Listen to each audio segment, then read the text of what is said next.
옛날 영국에 알코올 중독자 아버지 밑에서 동냥을 하는 탐이라는 거지 소년이 있었습니다.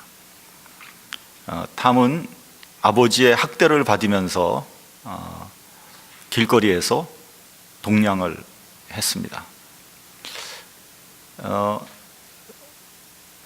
한편 왕궁에서는 에드워드 왕자라는 사람이 있었는데, 이 사람은 탐과 생년월일이 같고 얼굴도 똑같이 생겼다고 합니다.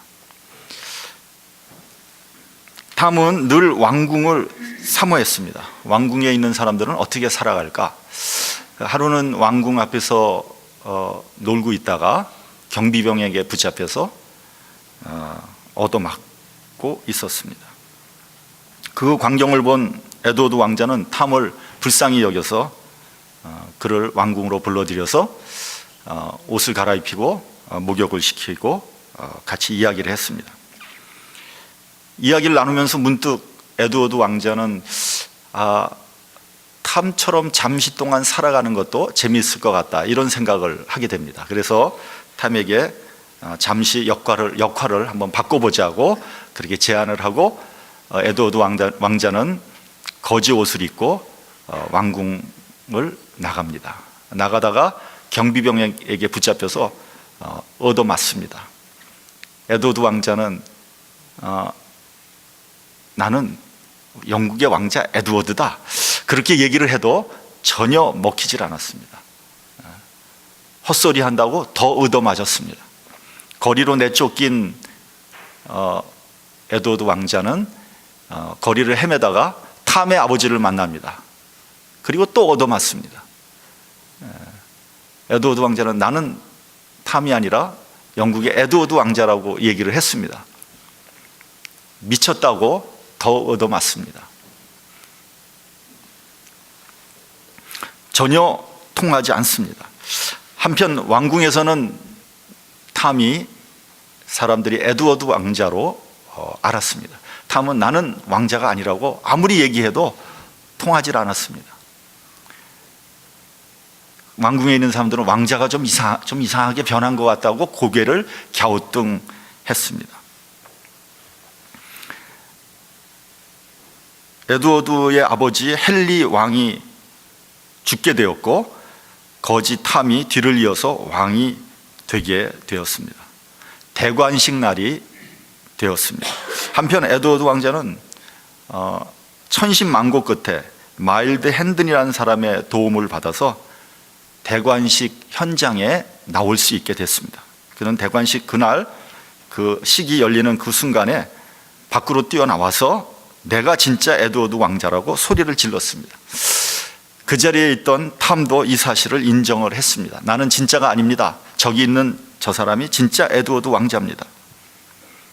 사람들은 너무 닮은 두 사람을 보고 깜짝 놀랐죠. 그리고 에드워드 왕자는 아버지 헨리 왕의 뒤를 이어서 왕이 되고, 에드워드 왕자를 도와준 마일드 핸든이라는 사람은 백작이 됩니다. 그리고 탐은 고아원 원장이 된다는 이야기입니다. 이 소설은 미국의 문호 마크 트웨인이 쓴 왕자와 거지라는 소설입니다. 제가 국민학교 때 교과서에 나왔던 이야기입니다. 저는 이 소설 가운데 두 가지를 지적하고 싶습니다. 첫째는 에드워드 왕자가 거지가 되었다는 것입니다. 그래서 그는 많은 고난과 학대를 받았습니다. 세상 사람들이 아무도 그를 알아보지 못했지만 그의 원래의 신분은 영국의 고귀한 왕자의 신분이었던 거죠. 그리고 장차 영국의 왕이 될 그런 높은 신분이었습니다. 여러분, 뭔가 좀 비슷하지 않습니까? 예수님하고 스토리하고 많이 비슷하지 않습니까? 둘째는 그렇기 때문에 그는 어떠한 어려움이 있어도 포기하지 않았습니다. 지금은 비록 거지 신세이지만 언젠가는 왕이 될 것이다 라는 소망이 있었습니다. 여기서 소망이 대단히 중요합니다. 여러분, 소망만 있다면 지금 어떤 어려움을 당해도 우리는 넉넉히 이겨낼 수 있습니다. 우리가 좌절하고 포기하는 이유는 우리에게 소망이 없기 때문입니다. 나에게 확실한 소망만 있다면 우린 좌절하지 않습니다. 포기하지 않습니다. 여러분, 암에 걸리면 제일 처음 오는 게 뭐냐면 우울증이라고 합니다. 아, 나는 이제 죽었구나. 좌절하고 그래서 우울증이 오는 거죠. 여러분, 포기하면 암을 절대로 이길 수 없습니다.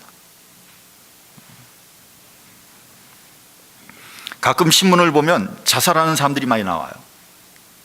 생활고를 비관해서, 사업이 망해서, 신병 때문에, 혹은 부부관계가 파탄이 일어나서 자살하기도 합니다. 왜 그런 극단적인 결정을 하는 겁니까? 소망이 없기 때문입니다. 좌절하는 거죠. 지금도 힘든데 미래는 더 힘들 것 같다. 암울한 거예요.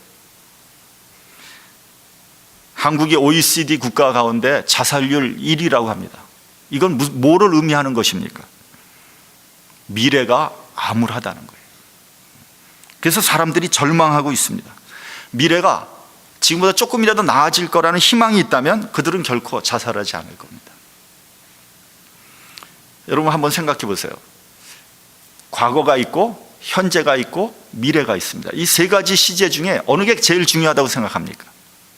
과거가 중요합니까? 현재가 중요합니까? 아니면 미래가 중요합니까? 뭐가 제일 중요하다고 생각합니까, 여러분? 과거 손 한번 들어보세요. 현재 손 한번 들어보세요. 꽤 들었어요? 미래. 나머지는 알아서 해라. 그거예요? 예. 저는 현재라고 생각합니다. 현재가 좋아야지 과거도 좋고요, 미래도 좋습니다.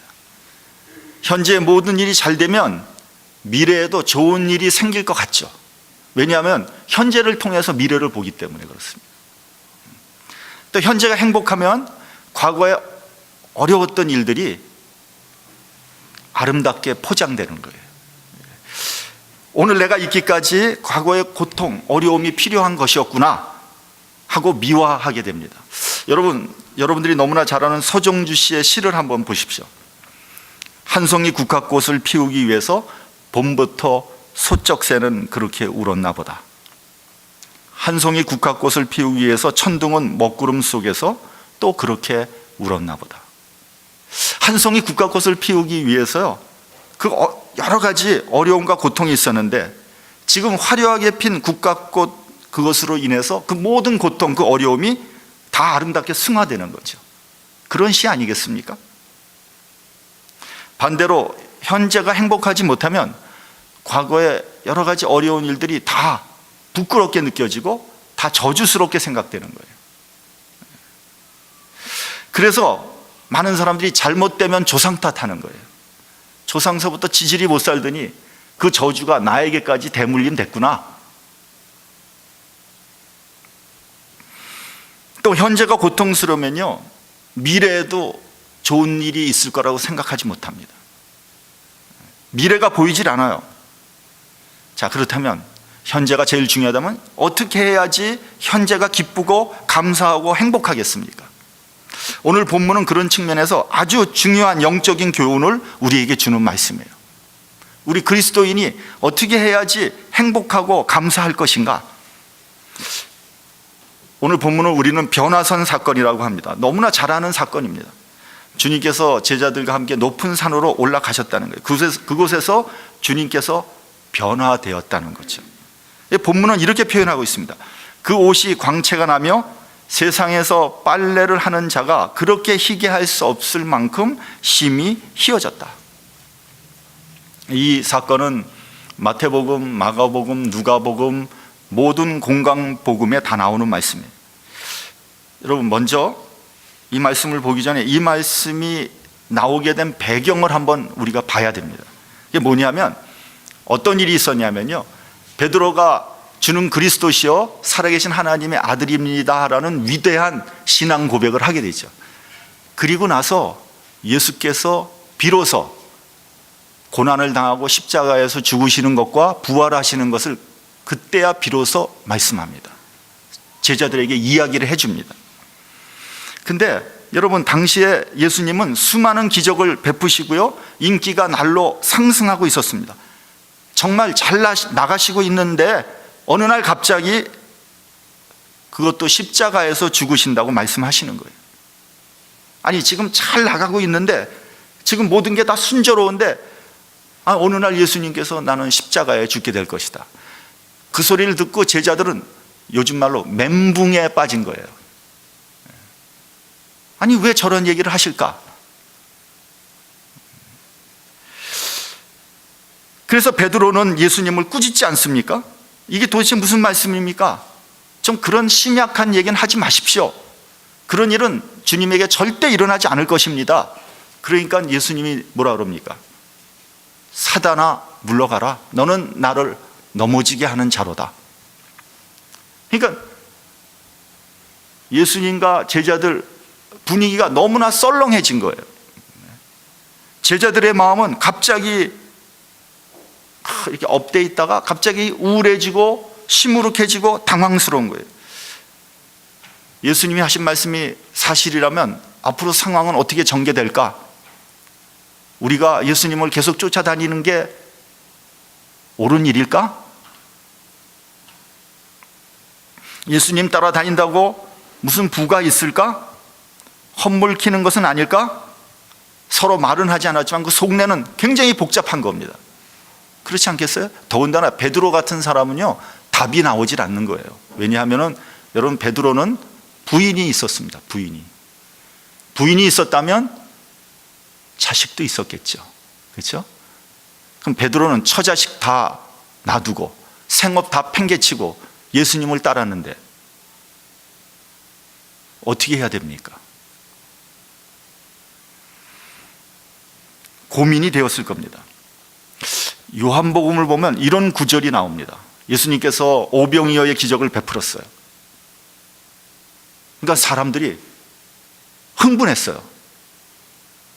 저분이야말로 진짜 구세주다. 왜냐하면 경제 문제를 해결했잖아요. 경제 문제를 해결했잖아요. 여러분, 요즘에 우리나라도 제일 강조하는 게 뭡니까? 경제 문제 아닙니까? 박근혜 대통령이 경제를 살릴 골든타임이다, 그 얘기 아닙니까? 지금 경제만 해결한다면 그 사람은 영웅이 될 거예요. 박정희 대통령이 높이 평가받는 게 왜 그렇습니까? 경제 문제 해결했다는 거 아닙니까? 예수님이 경제 문제를 해결하는 저 사람이야말로 진짜 구세주다. 이스라엘을 구원할 사람이다. 저 사람을 왕으로 세우자. 그런데 예수님께서 슬며시 도망치셨어요. 그리고 나중에 그 후에 생뚱맞게 이런 말씀을 하십니다. 나는 생명의 떡이다. 내 살을 먹고 내 피를 마셔라. 내 살은 참된 양식이요 내 피는 참된 음료로다. 여러분, 제자들이 이해했을까요? 그 말을? 너무 어렵다. 이게 도대체 무슨 말이냐? 예수님 도대체 무슨 말씀하시는 건지 도무지 알 수가 없다. 그래서 많은 제자들이 예수님을 떠나갑니다. 더 이상 예수님을 쫓아다니지 않습니다. 왜냐하면 예수님에 대해서 실망한 거예요. 왕의 제목인지 알았더니 그게 아닌가 봐요.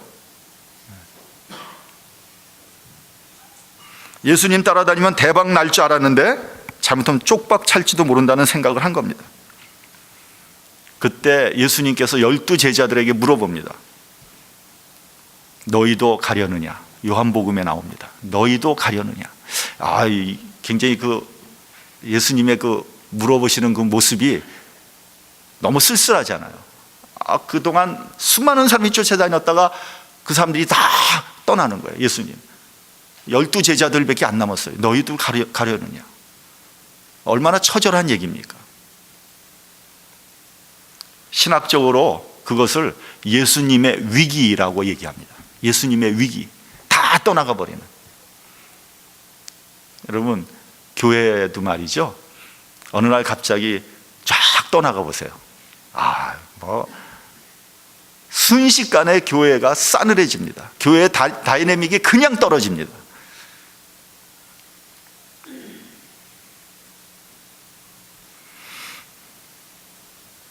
그때 베드로가 이렇게 대답을 합니다. 주여, 영생의 말씀이 계심에 우리가 네게로 가오리이까.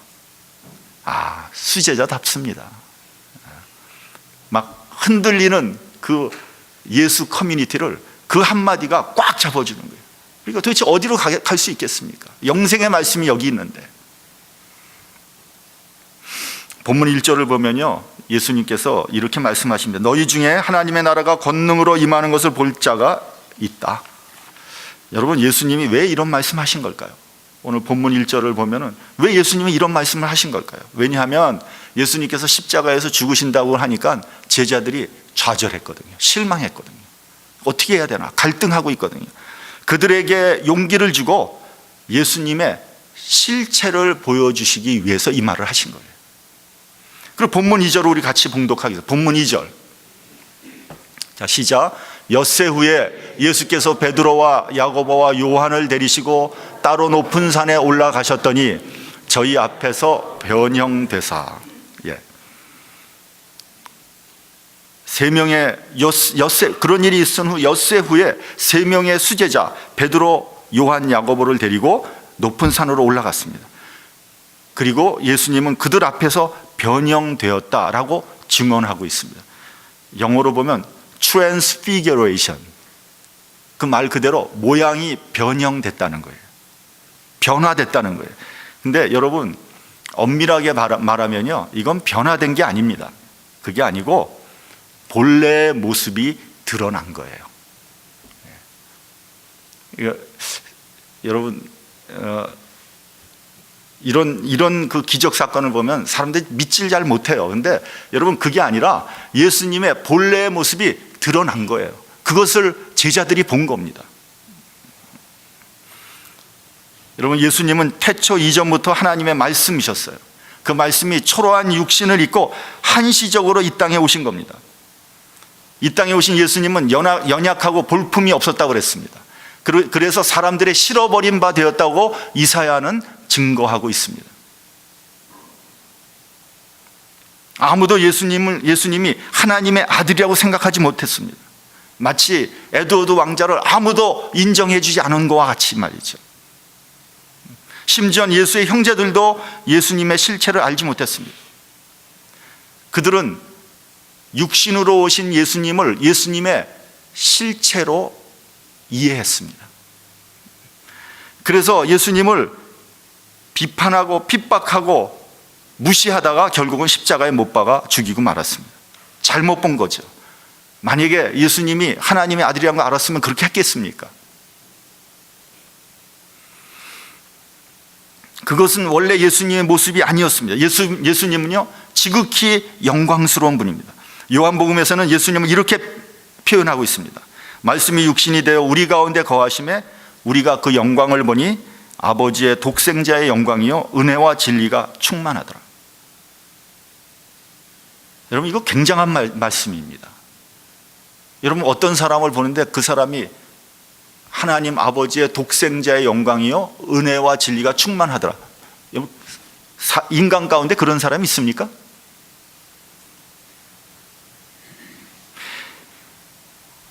예수님은 우리와 똑같은 모습으로 육신을 입고 오셨지만 사실은 그 안에 하나님의 영광을 가지고 있었다는 거죠. 사도 요한은요, 그런 예수님의 육신 가운데 그런 영광을 본 거예요. 그리고 이 세 제자들은 변화산에 올라가서 그런 하나님 아버지의 영광을 예수를 통해서 본 겁니다. 어디 그것뿐입니까? 그 옆에 엘리야와 모세도 함께 있었다고 되어 있습니다. 엘리야가 누굽니까? 모든 선지자의 대표 아닙니까? 모세가 누굽니까? 이스라엘 민족을 해방시키고 율법을 전해준 사람 아닙니까? 모세와 엘리야보다도 더 영적으로 우월한 분이라면 그분이 누구겠습니까? 하나님의 아들이죠. 우리 본문 5절을 같이 봉독하겠습니다. 본문 5절. 자, 시작. 베드로가 예수께 고하되 랍비여 우리가 여기 있는 것이 좋사오니 우리가 초막 셋을 짓되 하나는 주를 위하여 하나는 모세를 위하여 하나는 엘리야를 위하여 하사이다 하니. 여러분, 이 말을 우리가 가만히 이렇게 묵상하면요, 베드로가 얼마나 흥분하고 감격했냐는 것을 우리는 알 수 있습니다. 베드로는 행복했어요. 더 이상 바라는 것이 없었어요. 자신이 섬기는 예수님이 하나님의 아들이라는 것을 깨달은 거예요. 여러분, 그 이상 뭘 더 바라겠습니까? 베드로는 역시 내가 옳았어. 예수님을 떠나지 않은 것은 너무 잘한 결정이야. 이렇게 생각했는지도 모릅니다. 베드로가 주님께 말합니다. 선생님이여, 여기가 좋습니다. 무슨 말입니까? 이대로가 좋다는 겁니다. 더 여기서 오래오래 살고 싶다는 거예요. 죽어도 여한이 없다는 말입니다. 행복의 극치를 표현한 거예요. 그래서 베드로가 하는 말은 초막을 셋 짓겠다는 거예요. 하나는 예수님을 위해서, 하나는 모세를 위해서, 하나는 엘리야를 위해서. 우리나라 말로 천막으로 되어 있지만 영어 성경을 보면 쉘터라고 되어 있지 않습니까? 천막이에요, 천막. 근데 천막을 치겠습니다, 높은 산에. 천막이라니요, 겨우 천막입니까? 근데 베드로는 이 당시에 그가 할 수 있는 것은, 최대로 할 수 있는 것은 바로 이것밖에 없었어요. 베드로는 자기 나름대로 예수님 앞에 자기의 진심과 충성을 표현을 한 겁니다. 근데 한 가지 재미있는 게 뭐냐면요, 자기의 초막을 짓는다는 말이 없었어요. 아니, 초막을 짓면 뭐 예수님, 엘리야, 모세, 자기 초막도 있어야 되잖아요. 자기 자신은 생각지 않은 거예요. 자기 자신을 잃어버린 거예요. 안중에도 없었던 겁니다. 너무 기쁘니까, 그런 거 있잖아요, 나는 생각지도 않는 거예요. 너무 기쁘니까.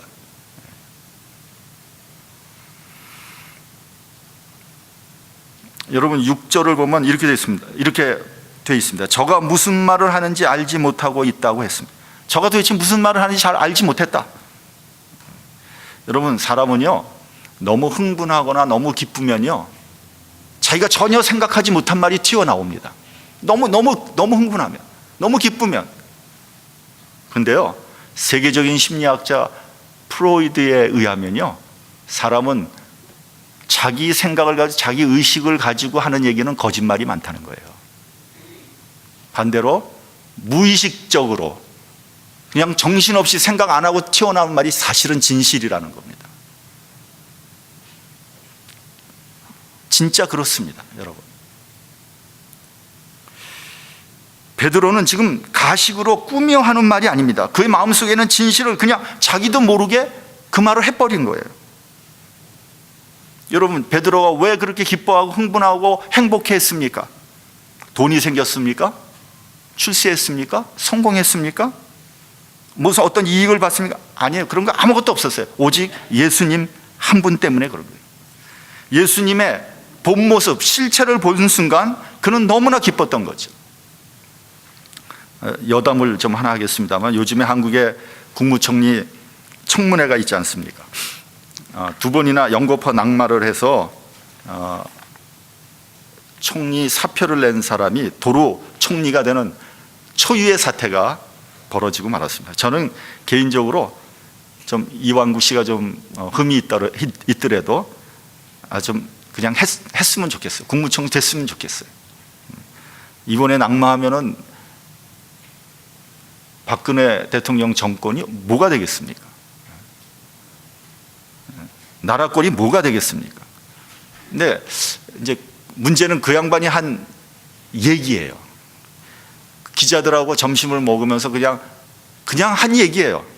근데 그것이 엄청난 후폭풍을 몰고 왔죠. 근데 이런 얘기를 했다는 거예요. 기자들이 이렇게 나를 물고 늘어지면 내가 김영란 법을 통과시켜서 기자들을 혼내주겠다. 나에게 잘 보이면 교수도 시켜주고 대학 총장도 시켜줄 것이다. 내가 너희들 선배 기자들과 호영호재하는 사이다, 뭐 등등. 이게 언론을 벌집 쑤셔놓듯이 쑤셔놨어요. 기자는 건드리면 안 돼요. 기자의 그것을 건드린 거예요. 그래서 이완구 씨는 자기가 그냥 편한 자리에서 아무 생각 없이 격의 없이 한 말이니까 널리 용서해 달라고 100배 사죄했습니다. 그리고 그것은 자기의 본뜻이 아니다, 나는 언론의 자유를 신봉하는 의회주의자다, 이렇게 강변을 했습니다. 그러나 야당은 그것이 바로 이완구 씨가 평소에 가지고 있던 언론관이다 몰아붙이면서 총리로 부적격이다 이렇게 얘기를 했다는 거예요. 프로이드의 논리에 따르면 무심코 한 말이 진심입니다. 여러분 그런 말 하잖아요. 술 먹고 정신없이 한 말이니까 용서해 주십시오. 아, 내가 그냥 그때 정신이 하나도 없어 술 마시고 뭐 내 정신이야. 근데 그 말이 진실이에요. 그 말이 진실이에요, 여러분. 사실은. 여러분 우리가 왜 실망합니까? 왜 좌절합니까? 왜 디프레스를 받습니까? 왜 이렇게 살아가는 게 힘듭니까? 왜 그렇습니까 도대체? 예수 그리스도의 실체를 제대로 모르기 때문에 그런 거예요. 예수님 믿은 지는 오래됐지만 정말 예수님이 어떤 분이라는 것을 체험하지 못한 거예요. 예수님의 영광을 보지 못한 거예요.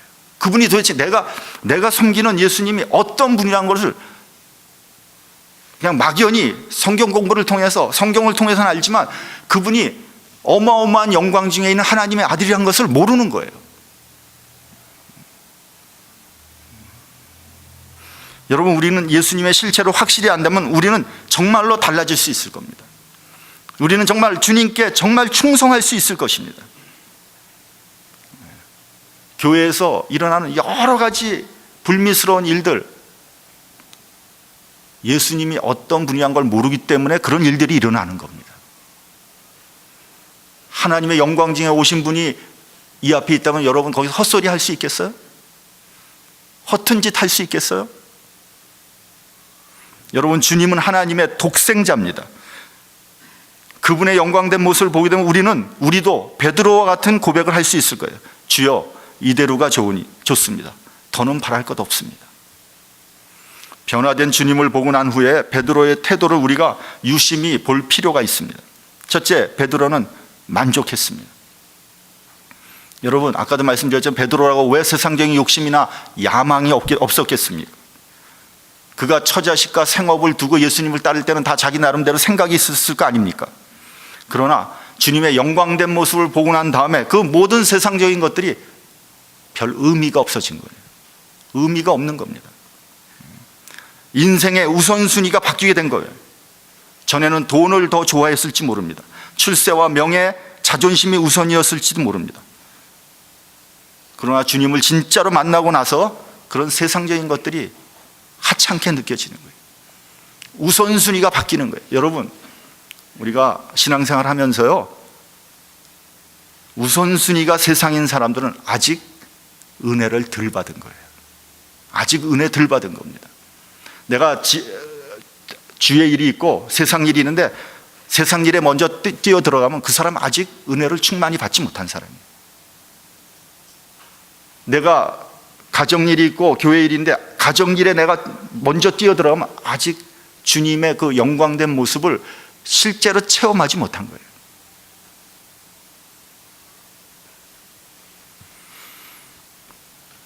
우선순위가 바뀌는 겁니다. 그래서 그 나라와 그의 의를 구하라. 그러면 그 모든 것이 더해주리라 한 말씀이 바로 그 말씀이에요. 우선순위가 바뀌었다는 겁니다. 주님 한 분만으로 만족하게 됩니다. 예수를 영접하는 자, 그 이름을 믿는 자들에게 하나님의 자녀가 되는 권세를 주셨는데 그보다 더 크고 영광스러운 일이 이 세상에 어디 있겠습니까? 둘째, 베드로는 기쁘고 행복했어요. 여기 있는 것이 좋다고 말했습니다. 더 이상 바랄 것이 없다고 했어요. 어린아이와 같이 기뻐하는 거예요. 여러분 어린아이들이 부모와 함께 있으면 행복하잖아요. 더 이상 바랄 거 없잖아요. 만약에 우리가 주님과 함께 하면은, 주님께서 내 심령 가운데 임재하면 더 이상 바랄 것이 없어야 되는 거죠. 뭘 더 바라겠습니까? 주님과 함께 하는 것 자체가 기쁜 겁니다. 여러분 우리가 어린아이와 같은 순수함이 없어서 행복하지 않은 거예요. 이것저것 생각하기 시작하면요 유불리를 따지게 되고 그러면 이미 행복하지 않아요. 조금 전에 말씀드렸지만 베드로는 초막 셋을 짓겠다고 했습니다. 예수님, 엘리야, 그리고 모세. 자기 것 어디에 있는 겁니까? 벌써 자기 것 챙기기 시작하면 순수함이 없는 거예요. 행복하지 않습니다. 여러분, 초대교회를 보세요. 예수님께 은혜를 받고 난 다음에 네 것 내 것 없이 나누어 썼다고 그러지 않습니까? 자기의 땅을 팔아서 그 돈을 사도의 발 앞에 뒀다고 그러지 않습니까?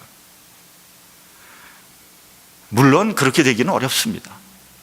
뭐 네 것 내 것 가리지 않고 나눠서 쓴다. 제가 한번 전에 은혜 쭉 많이 받았을 때 그런 말을 한 적이 있어요. 저의 소원이 그냥 네 것 내 것 없이 교회 안에서 다 그냥 나눴으면 좋겠습니다 했다. 되게 뭐라고 야단 맞았어요. 왜 그러냐면 그건 초대교회에 있는 일이지 지금 그런 일이 어떻게 있습니까? 그냥 그렇게 얘기하니까 할 말이 없잖아요. 그냥 그래서 알았습니다 그러고 말하는데요, 은혜 충만히 안 받아서 그런 거예요. 사실은 은혜 충만히 받으면요, 은혜 충만히 안 받아서 11조 못하는 거예요.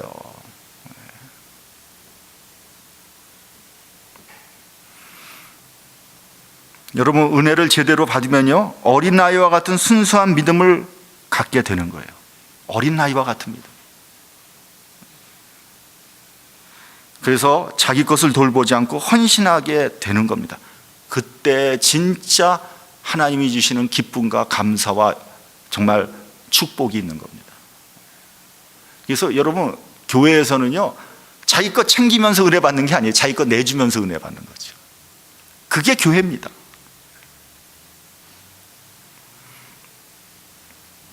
우리의 삶이 복잡하고 문제가 많은 것은요, 아직 예수님의 실체를 알지 못했기 때문입니다. 하나님 독생자의 영광이 나의 심령 가운데 임하면요, 거듭나는 것은 물론이고요, 나의 마음에 세상의 하찮은 일 때문에 나의 마음이 일희일비하지 않습니다. 아무리 환경이 좋지 않고 환난과 어려움이 온다고 해도요, 넉넉히 극복할 수 있어요. 예수와 바른 만남이 이루어질 때 세상의 어려움은 더 이상 문제가 되지 않습니다. 이대로가 좋습니다. 만족할 수 있습니다. 기쁘고 행복합니다. 그런 놀라운 경험을 하시기를 주님의 이름으로 축원합니다. 우리가 신앙생활 하면서 그런 경험을 못한다는 것은 이건 불행입니다. 예수님 한 분으로 만족하는 저와 여러분이 되시기를 주님의 이름으로 축원합니다. 기도하겠습니다.